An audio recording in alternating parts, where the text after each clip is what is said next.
भारत के सबसे प्रभावशाली व्यक्तित्व महात्मा गांधी, नेताजी सुभाष चंद्र बोस जैसे लोगों के इंस्पिरेशन, सबसे बड़े यूथ आइकन। और आज से 100 साल पहले अमेरिका में जाके भारत का डंका बजाने वाले स्वामी विवेकानंद जी की आज जयंती है। हर साल 12 जनवरी के मौके पर राष्ट्रीय युवा दिवस मनाया जाता है। स्वामी विवेकानंद जी में हर वो क्वालिटी थी जो यूथ को इंस्पायर करती है। ये सारी क्वालिटी नेशन बिल्डिंग के लिए बहुत जरूरी है दोस्तों। और आज इस वीडियो में मैं आपके लिए लाया हूँ उनकी लाइफ की वो 5 ग्रेट स्टोरीज जो आपको और आपके बच्चों को जिंदगी में सक्सेसफुल होने का मंत्र सिखा सकती है।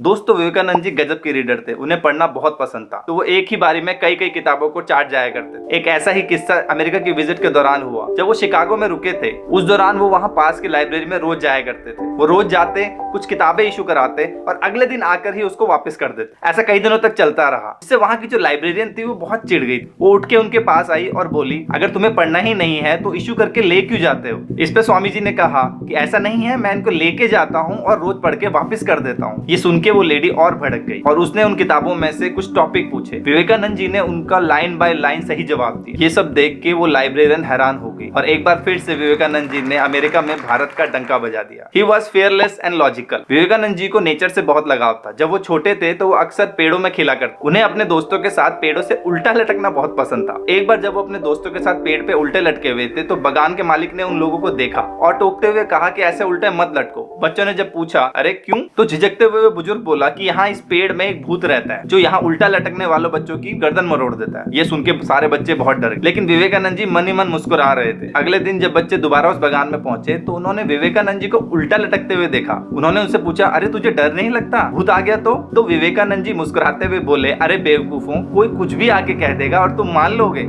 अगर सच में यहाँ कोई भूत होता तो कब की मेरी गर्दन टूट चुकी होती। दोस्तों, 8 साल के बच्चे में इतना कॉमन सेंस होना बहुत बड़ी बात। Number 3, compassionate. स्वामी विवेकानंद जी को विश्व धर्म संसद में भाग लेने के लिए अमेरिका के शिकागो जाना, जहां वो भारत की तरफ से हिंदू धर्म को रिप्रेजेंट करने वाले थे। तभी उनकी माँ के मन में शंका हुई कि क्या मेरा बेटा सच में हिंदू धर्म को रिप्रेजेंट करने के लायक है। और ऐसा सोच के उन्होंने उनका टेस्ट लेना चाहा। वो दोनों एक टेबल पे बैठ के फ्रूट्स खा रहे थे, जहाँ पर विवेकानंद जी चाकू से फल काट रहे थे। तभी उनकी माँ ने उनसे चाकू मांगा और उन्होंने उनको चाकू पकड़ा दिया। चाकू पकड़ते ही उनकी माँ बड़ी खुश हो गई। विवेकानंद जी ने पूछा, माँ क्या हुआ, इतनी खुशी? तभी माँ बोली कि मैं तेरा एक टेस्ट ले रही थी और तू उसमें पास हो गया है। विवेकानंद जी चौंक गए, कैसा टेस्ट, हम तो यहाँ बैठ के फ्रूट्स खा रहे हैं। तभी उनकी माँ बोली कि जब मैंने तुझसे चाकू मांगा तो चाकू का नुकीला हिस्सा तूने खुद पकड़ के मुझे लकड़ी का हैंडल वाला हिस्सा थमाया। इससे ये पता चलता है कि तू लोगों के लिए कितनी केयर करता है और कितना ज्यादा कंपैशनेट है। और जो आदमी दूसरों की जरूरतें समझे वही एक धर्म को रिप्रेजेंट करने के लायक है। स्वामी विवेकानंद जी बहुत ही शार्प माइंडेड थे। एक बार की बात है, जब वो ट्रेन में ट्रेवल कर रहे थे, उन्होंने बेहद ही साधारण कपड़े पहने हुए थे, लेकिन हाथ में एक बहुत ही महंगी घड़ी थी जो कि उन्हें एक महाराजा ने गिफ्ट करी थी। उसी ट्रेन में कुछ औरतें बैठ के उनके कपड़ों का मजाक उड़ा रही। तभी एक शरारती औरत की नजर उनकी घड़ी पे पड़ी और बोली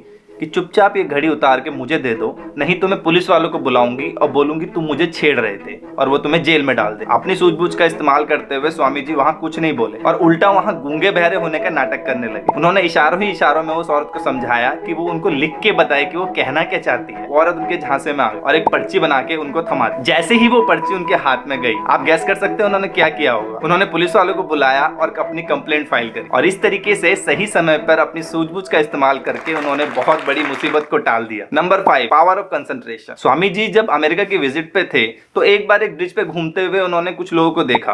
वो बंदूक से नदी पे तैरती हुई कुछ चीजों पे निशाना लगा रहे, लेकिन उनका एक भी निशाना सही नहीं लग रहा था। इस बात से वो सब बहुत फ्रस्ट्रेट हो रहे थे। तभी स्वामी जी ने उनसे बंदूक मांगी और एक एक करके 10 के 10 निशाने सही जगह पे लगाए। ये देख के वो लोग बहुत ही हैरान और बहुत ही ज्यादा इंप्रेस भी हुए। उन्होंने पूछा कि आपने ऐसा कैसे कर दिया? तब उन्होंने बताया कि जब आप कुछ काम करते हैं तो आपका उस चीज पे फोकस होना चाहिए। जब मैं निशाना लगा रहा था तो मेरा सारा फोकस मेरे निशाने पे था, इसलिए वो सब अपनी जगह पे लगे। ऐसा ही हमें पढ़ते टाइम करना चाहिए और हमें भारत में यही सिखाया जाता है। और एक बार फिर से उन्होंने अमेरिका में भारत का डंका बजा दिया। दोस्तों, ये सब इंस्पायरिंग इंसिडेंट उनकी लाइफ की रियल स्टोरीज है जिनसे हम भी सीख ले सकते हैं। दोस्तों, हमारे इस वीडियो में अगर आपको वैल्यू मिली है, कुछ सीखने को मिला है, तो इस वीडियो को लाइक करके कमेंट बॉक्स में हमें जरूर बताएं। अगर आप इस मिशन में हमारा साथ देना चाहते हैं तो हमारे इस चैनल को सब्सक्राइब कीजिए। मिलते हैं अगले वीडियो में, तब तक के लिए नमस्कार।